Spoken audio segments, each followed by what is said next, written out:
얘들아, 만흥 보세요. 만흥 윤선도의 작품이고요. 넘쳐 흐르는 흥겨움이라는 뜻을 갖고 있는 시조입니다. 총 6수로 되어 있고 그 자연을 노래하는, 자연에서 만족감을 느끼고 그 다음에 그 안에서 임금에게 임금에 대한 은혜를 표시하는 그런 내용을 담고 있어요. 자, 잘 모르겠으면 옆쪽에 다 해설 있는 교재를 준비를 했으니까 그걸로 좀 봐주시면 되겠습니다. 산수간 바위 아래 띠집을 짓노라 하니, 자, 산수간 바위 아래 무슨 말이야? 자연 속에서 띠집, 초가집을 짓노라 하니 그 뜻을 모르는 남들은 웃는다 하다마는, 봐봐. 내가 그 자연 속에서 초가집을 지으려고 하는데 그 뜻을 모르는 남들은 비웃는다 해요. 그런데 그 밑에 가면 어리고 하얌의 뜻에는 내 분인가 하노라 이렇게 써있죠.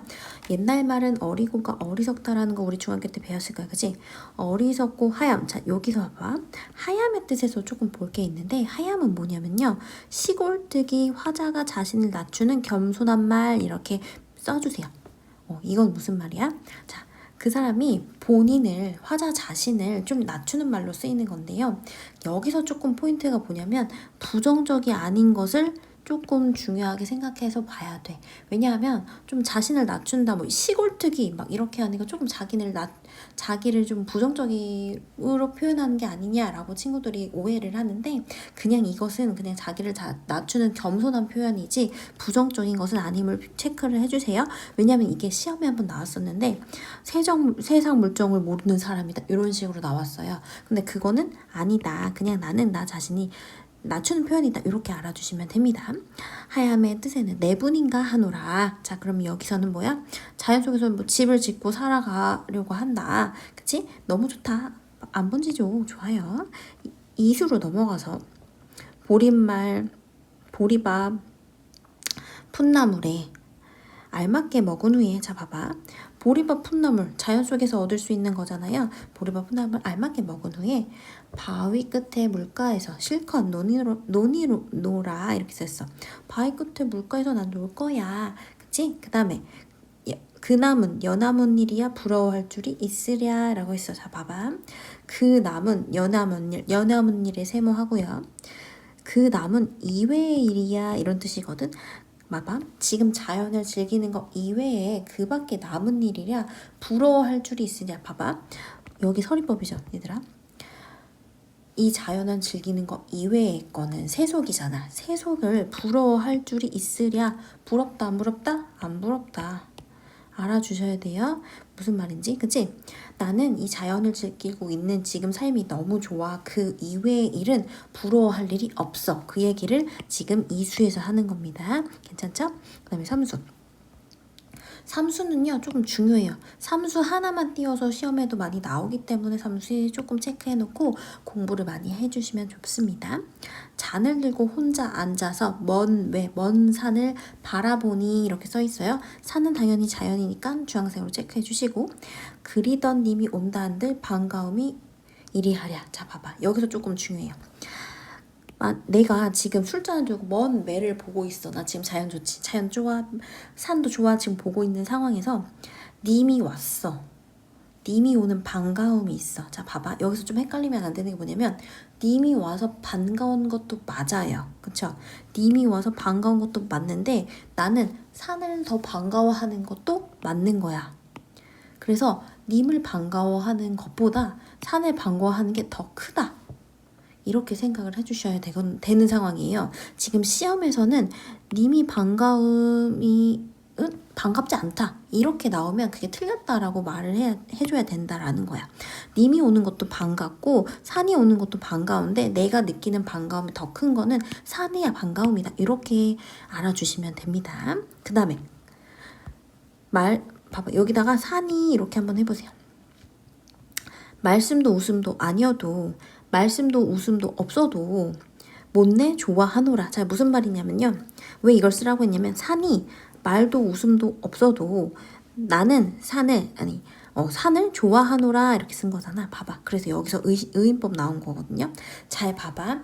말하지 않아도 웃음도 없어도 산을 좋아할 거래. 그러니까 산이 지금 그러니까 지금 이 의인법을 왜 체크를 했냐면 조금 어려워요. 왜냐면 말하지 않는 거랑 웃음을 짓는 게 아니잖아. 웃는다라고 표현한 게 아니라서 조금 헷갈려 하는데, 말을 하거나 웃음을 하는 게 아니어도 걔는 그렇게 웃을 수 있고 말을 할 수 있는 존재로 지금 표현을 했기 때문에 의인법으로 체크를 해주셔야 되는 거예요. 그죠?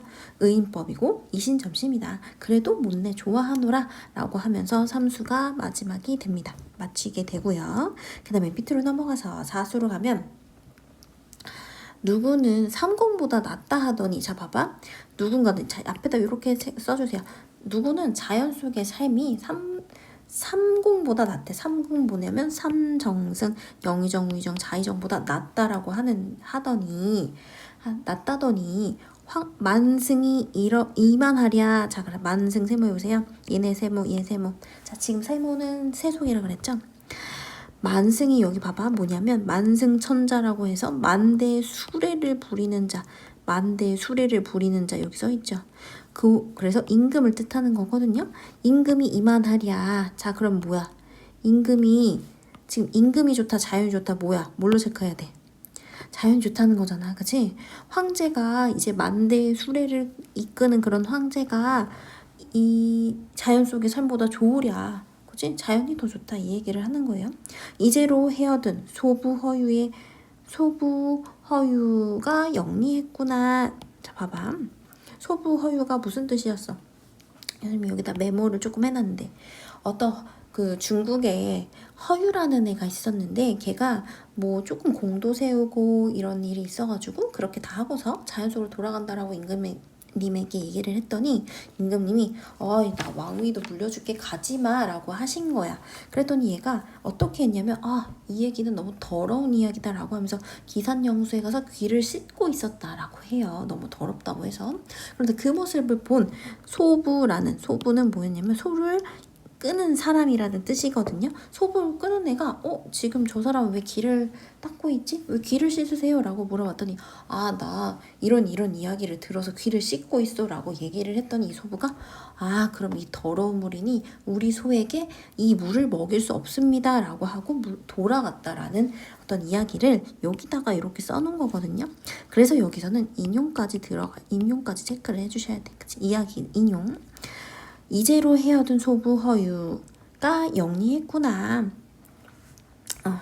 그 다음에 아마도 임천하능이 비길 곳이 없어라. 비교할 곳이 없구나. 임천하능, 자연 속에서 느끼는 한가로운 정치, 흥취, 비교할 곳이 없구나. 지금 봐봐. 삼공보다 만승보다 더 좋다 자연, 그 얘기인 거예요.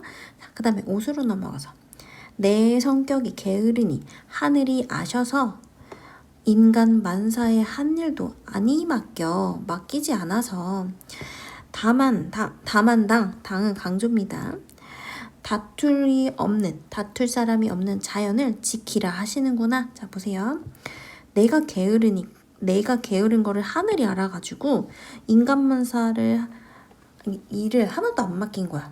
그래서 나는 다툴이 없는 강산을 지키라 하시는구나. 봐봐. 내가 자연을 지키는 것은 누구의 뜻이다? 임금의 뜻이다. 이렇게 하고 넘어가는 겁니다. 자,